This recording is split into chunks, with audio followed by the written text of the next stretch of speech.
This is my WWE Vengeance 2011 pay-per-view review. The pay-per-view just went off there a little while ago. As far as my thoughts on this show, this pay-per-view for the most part was just a one-match pay-per-view, which was John Cena versus Alberto Del Rio for the WWE title in a last man standing match. It did kind of save the show. It turned into, I would say, at least a decent to almost average show from WWE.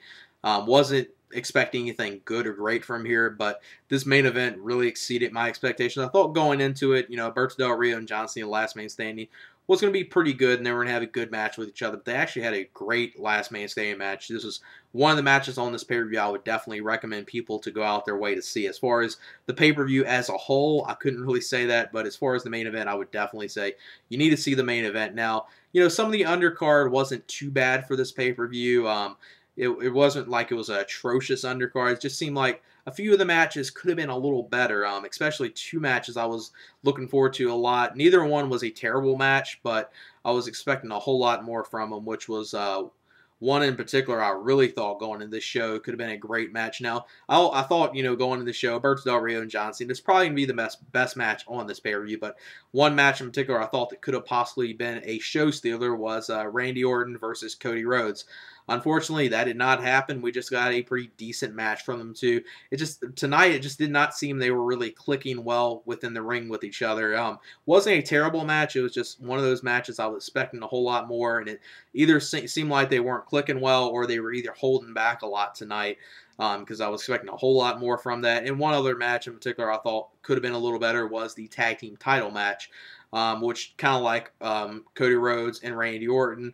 Wasn't a bad match. It was, pretty decent, close to being a good match, but I thought it was going to be a whole lot better than what it actually turned out to be. And the rest of the match is kind of what you would expect. The Divas match, pretty much like it always is not much to talk about, just, your typical Divas match like always happen on here. And I think, the other title match on here for the World Heavyweight Championship, I don't think anyone was expecting much from Big Show versus Mark Henry. And I gotta say, even though the match with them two wasn't that good, they at least ended the match in a memorable fashion. Even though they've done the spot before, they did it back in 2003 on SmackDown with Brock Lesnar and Big Show, where they did the superplex and the ring breaks and caves in. They did the same spot tonight with Mark Henry and Big Show, so they at least ended in a way where it was at least memorable match-wise. It's just what you would expect with Big Show and Mark Henry.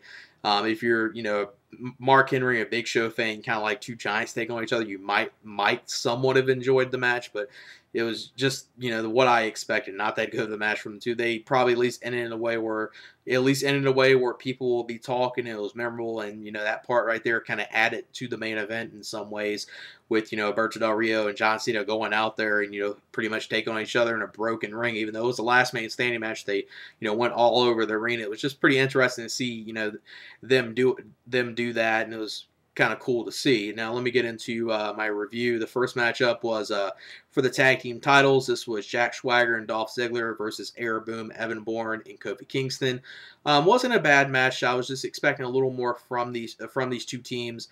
Maybe they kind of held back a little bit, considering that Dolph Ziggler had two matches since he had to defend his United States title after this match. So I guess that's one of the reasons why maybe didn't get as much time as it should, since Dolph was in two matches on this pay-per-view, but it wasn't terrible. I mean, you saw some good stuff from Jack Swagger, good mat work from him. Dolph Ziggler did his stuff in there, and Evan Bourne and Kofi Kingston still keep on showing themselves to be a great tag team.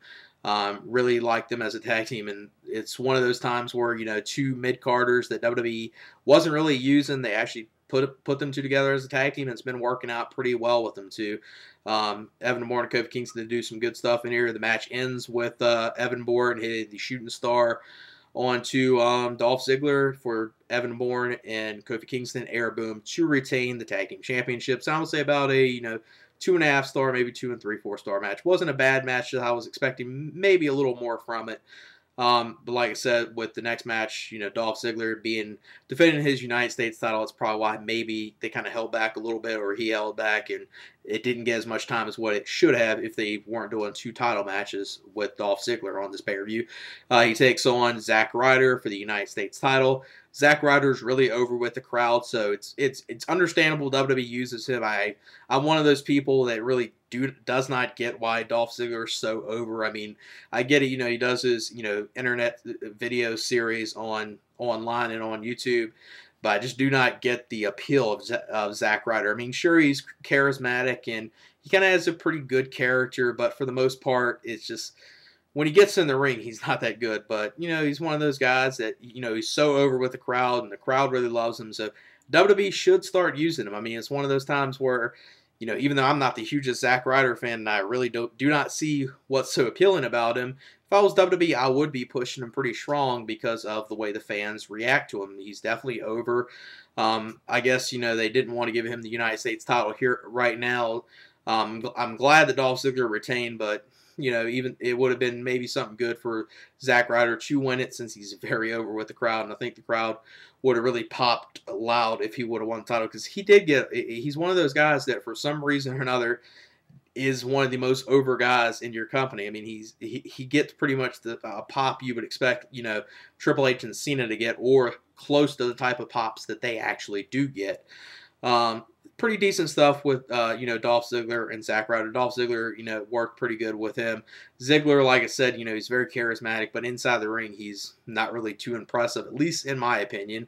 And like I said, Dolph Ziggler retains this match. He hits the super kick for the win in about a 2 1/4-star match. And the next matchup was Beth Phoenix versus Eve Torres for the Divas Championship. This was pretty much what you would expect with a Divas match. It's your typical Divas match.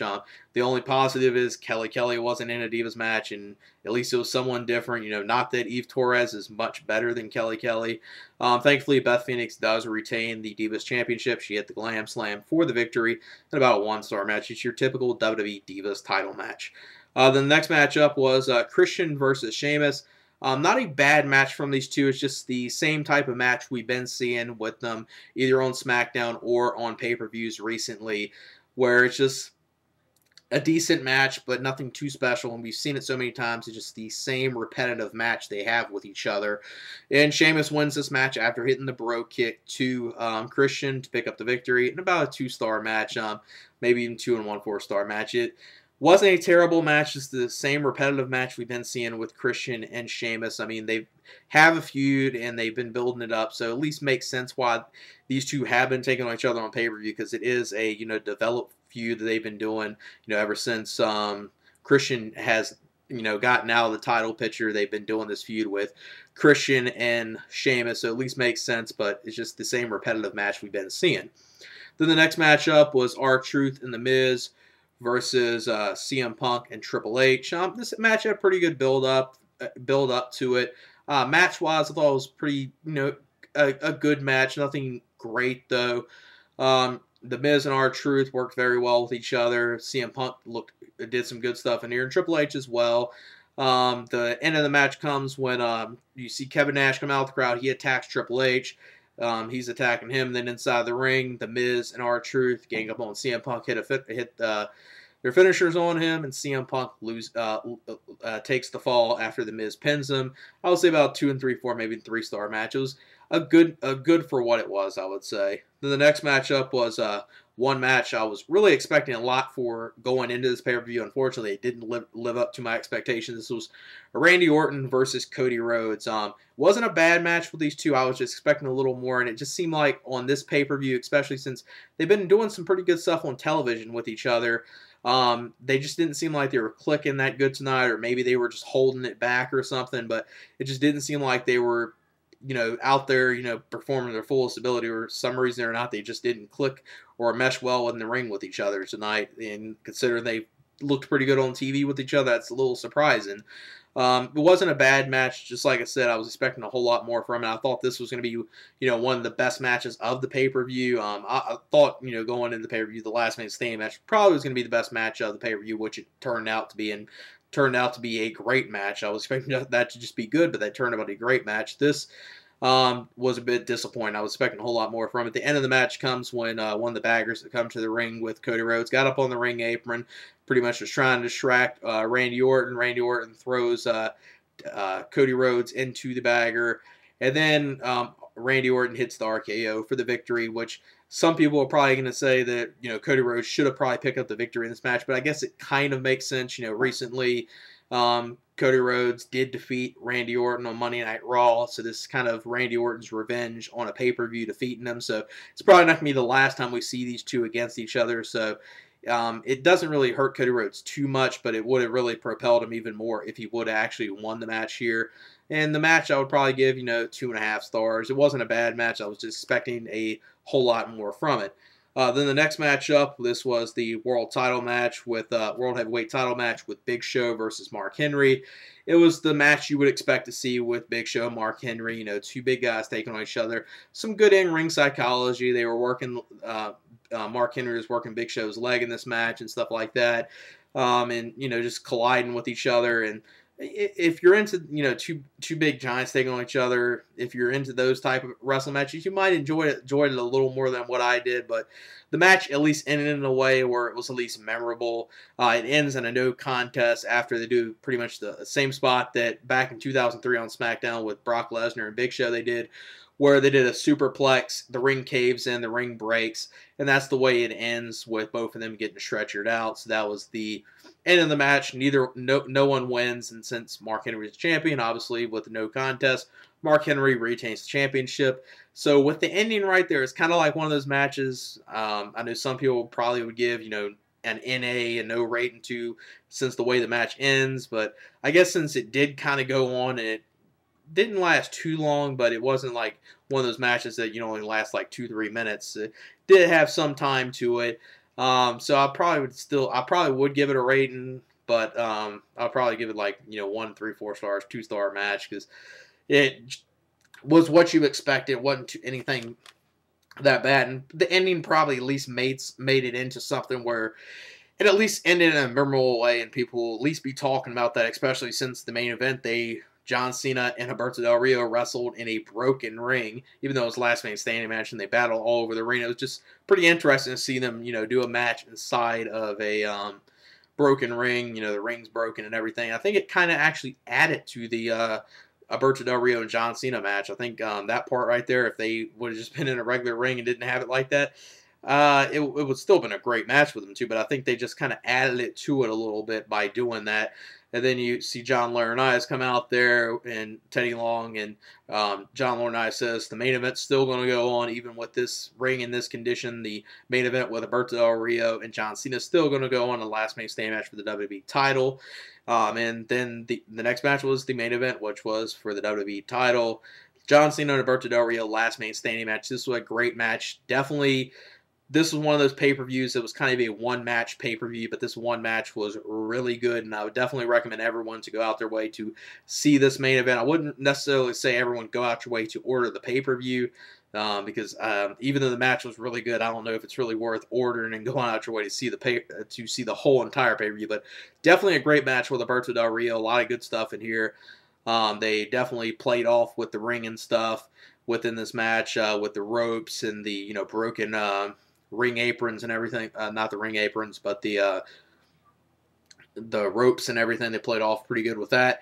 Number of good spots in here. You saw one spot where Alberto Del Rio was in the ring with John Cena. John Cena threw him out of the ring into the fan barricade. That was a sick spot right there. Alberto Del Rio slammed right into that. Then they battled outside the ring. They fought to the back. Then I guess where they do some backstage promos during the pay-per-view, Alberto Del Rio pretty much was throwing the set backstage onto John Cena. John Cena got up for the 10 count. Then they went into another area where they did two really good spots where John Cena, he gets shoved through the V logo on the Vengeance stage. He gets thrown through that. Alberto Del Rio was climbing up this one thing where they got a table set up. John Cena pulled him down and threw him through the table. Really sick table spot right there. Then they did another table spot where John Cena hits the attitude adjustment through the announce table to Alberto Del Rio. Looks like, John Cena might be picking up the victory in there. He gets in the ring. Alberto Del Rio's out. The referee starts counting, but then out of nowhere, The Miz and R-Truth come out there. They're attacking John Cena, beating him down. They hit both of their finishers on him, and obviously, since the referee was more distracted looking at this, he stopped counting for Alberto Del Rio. So John Cena was beaten down after getting hit by the finishers of R-Truth and The Miz. Then the ref starts counting. John Cena gets up for the 10 count. Then Alberto Del Rio comes in the ring. He has the title belt, hits John Cena with it, and that's the way he retains the championship. John Cena's knocked out. He doesn't get up before the 10 count. Alberto Del Rio's outside, pretty much holding himself up on the barricade. John Cena's trying to get himself up. He doesn't quite get up by the 10 count. And really good way to end the match with Alberto Del Rio retaining the championship, and just a great match right here. I would probably give it 4 stars. It was really good, and definitely one of those matches I would say you need to go out your way to see. It was that good of a match. The rest of the pay-per-view wasn't too spectacular, but the undercard wasn't too bad. So with the main event at least kind of saving the show from probably the something being a really terrible show from WWE, the main event at least made it into a decent and average show, at least in my opinion. And I'll probably give the show about a 6.5, maybe a 6.75, just due to the main event being so good. And you had an undercard that wasn't really too bad. It was just more or less some of the stuff on the undercard was a little bit disappointing. You thought could have been a little better. I mean, some of the matches on there you kind of expected to be what they were. You know, the Divas match was expected to be what it was, and Mark Henry and Big Show was expected to be what it was. Not that good of a match, and you know, ending the match in the way they did, they at least ended in a way where people will be talking about the way that match ended. You know, even though they've done the spot before, you know, it's been 8 years since they've done that spot, and this is only the second time in WWE history they ever done the spot where, you know, the ring caves in and breaks. And, you know, with Big Show, Mark Henry, you know, both being big giants and stuff like that, obviously makes sense, the ring breaking and caving in. Just, you know, a good at least it ended in a good way. And I think that part right there kind of added to the main event. And Alberto Del Rio and John Cena, like I said, had a great match. Definitely recommend seeing that. The rest of the pay-per-view, not really that much. Like I said, I give it about 6.5, 6.75 out of 10. Wasn't a bad show from WWE. It was really kind of saved by the main event. If the main event wouldn't have been as good as what it was, and the main event would have just been a decent match, I think most people would be probably railing on this pay-per-view and saying it was a god-awful show. But I think the main event really added to the pay-per-view and really saved the show overall, in my opinion, even though more or less it's just a one-match show. But that one match was really good. So yeah, that's it for my WWE Vengeance 2011 pay-per-view review. All right, peace.